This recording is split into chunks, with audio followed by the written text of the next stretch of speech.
नमस्कार, मैं हूं दिबांजलि मोइत्रा। दिल्ली के आंकड़े डराने वाले।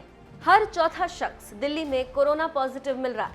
ऐसे में स्वास्थ्य मंत्री सत्येंद्र जैन जो कम्युनिटी स्प्रेड की बात कर रहे हैं, वो बात क्यों नहीं केंद्र सरकार या उपराज्यपाल मान रहे? सवाल बड़ा है। पहले जो सत्येंद्र जैन कह रहे हैं वो सुन लीजिए। कम्युनिटी स्प्रेड कल रणदीप गुलेरिया जो एम्स के डायरेक्टर उन्होंने कहा है, परंतु केंद्र सरकार ऑफिशियली शायद इसको नहीं मान रही। अभी एम्स के डायरेक्टर ने तो कहा है बैठक है इसी पे डिजास्टर मैनेजमेंट के साथ ये मुद्दा उठेगा। बिल्कुल देखिएगा, कम्युनिटी स्प्रेड किसे कहते हैं? जब आपको कुछ लोग ऐसे मिलने स्टार्ट हो जाएं जिनका सोर्स ना पता लग रहा हो। अब कुछ नहीं है, ऐसे बहुत सारे लोग हैं जिनका सोर्स नहीं पता लग रहा कि उसको ये बीमारी कहाँ से मिली है। अब वो तो केंद्र सरकार मानेगी तभी होगा। कम्युनिटी स्प्रेड है या नहीं है, मैंने तो आपको बता दिया कि एपिडेमियोलॉजी के अंदर 4 स्टेजेस होती है। 3rd स्टेज होती है कम्युनिटी स्प्रेड। कम्युनिटी स्प्रेड तब कहा जाता है जब उस आदमी को इन्फेक्शन कहाँ से मिला है उसको नहीं पता होता। और ऐसा एक केस नहीं है, ऐसे बहुत सारे केस हैं। लगभग आधे केस ऐसे आ रहे हैं जिनको नहीं पता लगता कि उसको ये इन्फेक्शन कहाँ।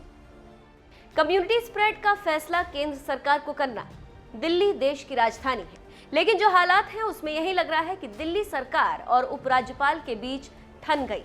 और तो और केंद्र की तरफ से बहुत ज्यादा मदद नहीं दी जा रही, क्योंकि कुछ ही दिनों में दिल्ली में जितने मरीज होंगे उन्हें संभालना दिल्ली सरकार के लिए मुश्किल की बात होगी।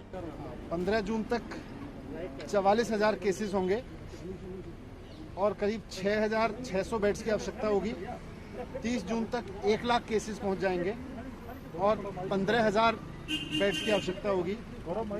15 जुलाई तक करीब 2.25 लाख केसेस हो जाएंगे और 33,000 बेड्स की आवश्यकता होगी। और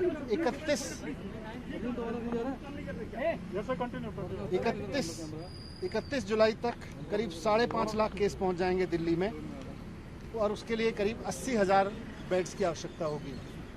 ये तब है जबकि अब तक थोड़े दिन पहले तक लॉकडाउन चल रहा था और अभी तक दिल्ली के हॉस्पिटल्स में दिल्ली के ही जो निवासी हैं, वो चाहे कहीं से भी, जो आदमी आज दिल्ली में रह रहा है वही दिल्ली के हॉस्पिटल तक आ पा रहा था, जो दिल्ली सरकार की है वो प्राइवेट हॉस्पिटल्स हैं।